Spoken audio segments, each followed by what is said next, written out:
പുതിയ പൂമ്പുണ്ടായി വരും. ആ തളുപ്പിൻ്റെ സൈഡിലായിട്ട് പൂവുണ്ടാവും. നമുക്കിതെല്ലാം അങ്ങനെ ചെയ്ത് വിടാം കേട്ടോ. ടെറസിൻ്റെ മുകളിലേക്ക് പോയേക്കണ ഒരു കമ്പയിൽ നന്നായിട്ട് ഇങ്ങനെ വെട്ടിക്കളഞ്ഞ് കഴിയുമ്പോൾ നന്നായിട്ട് പൂവൊക്കെ ഉണ്ടായി വന്നിട്ടുണ്ട്. കാണിച്ചു തരാവേ.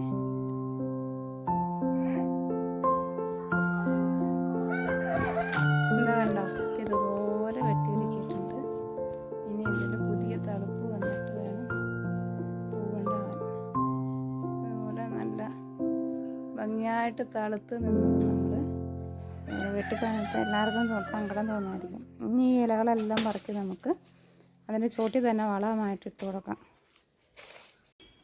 നമ്മൾ അടിച്ച് വാരി എല്ലാം ഈ മുന്തിരിയുടെ ചോട് ഇതാട്ടോ. നമ്മൾ 1.5 വർഷമായ മുന്തിരിയാണ്. അതിങ്ങനെ കയറ്റി വിട്ടേക്കുവാണ്. അങ്ങനെ ഇത്രയും മണ്ണൊക്കെ ആയി അങ്ങനെ അങ്ങ് പോയേക്കാണ്. അപ്പോൾ മുട്ടയടിച്ച് മുന്തിരി ചെടി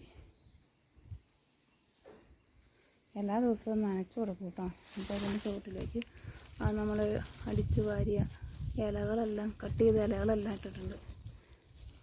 നമ്മുടെ കോഴിക്ക് വേറെ പണിയൊന്നും ഇല്ലാത്ത കാരണം അങ്ങനെ തിരയാൻ നോക്കി നിൽക്കുക. അതെല്ലാം പറിച്ച് കളയാതിരിക്കാൻ വേണ്ടി ഞാനിങ്ങനെ ചൂട്ട് മടലിൻ്റെ ഇച്ചിരി കഷ്ണം ഇവിടെ വെച്ചിട്ടുണ്ട്. നല്ലൊരു വളം ആയിക്കോളും. ഇലകൾ ഇട്ട് കൊടുത്തേക്കുന്നതാണ്. പ്രത്യേകിച്ച് വളങ്ങളൊന്നും ചെയ്തിട്ടില്ല. അപ്പം കട്ട് ചെയ്ത് വിട്ടപ്പോൾ ടെറസിൻ്റെ മുകളിൽ പോയേക്കണതിലെല്ലാം നല്ല പൂവായിട്ടുണ്ട്. കഴിഞ്ഞ വർഷം 5-6 കോരകളുണ്ടായിരുന്നു. അതിൽ കുറച്ചെണ്ണം മഴ പെയ്തപ്പോൾ നമുക്ക് കിട്ടിയില്ല. അത് മഴയത്ത് കൊഴിഞ്ഞുപോയി. 1-2 പഴുത്തു നല്ല പർപ്പിൾ കളറായിട്ട്. അപ്പോൾ പറയും പോലെ അത്രയും പുളിയൊന്നും എനിക്ക് തോന്നിയില്ല കേട്ടോ. ചെറിയ പുളിയും ചെറിയ മധുരവും കൂടി ആയിട്ടായിരുന്നു. വെട്ടി വിടും തോറും നമുക്ക് തലമുടി വെട്ടിയാൽ ഉണ്ടാവില്ലേ, അതുപോലെ വെട്ടി വിടുമ്പോൾ വീണ്ടും വീണ്ടും ഉണ്ടായിക്കോളും. 10-30 വർഷം ആയുസ്സുണ്ടെന്നാണ് പറയുന്നത് മുന്തിരിയുടെ ചെടിക്ക്. അപ്പോൾ എല്ലാവരും ഇതുപോലൊരു ചെടി വീട്ടുമുറ്റത്ത് നടുക. നല്ല ഭംഗിയല്ലേ, നമുക്ക് ആവശ്യത്തിന് താലൊക്കെ കിട്ടും. പിന്നെ വിഷമില്ലാത്ത മുന്തിരി പറിച്ച് കഴിക്കുകയും ചെയ്യാം. അപ്പോൾ അടുത്ത പ്രാവശ്യം തിളക്കുമ്പോൾ നന്നായിട്ട് പൂവൊക്കെ വരട്ടെ.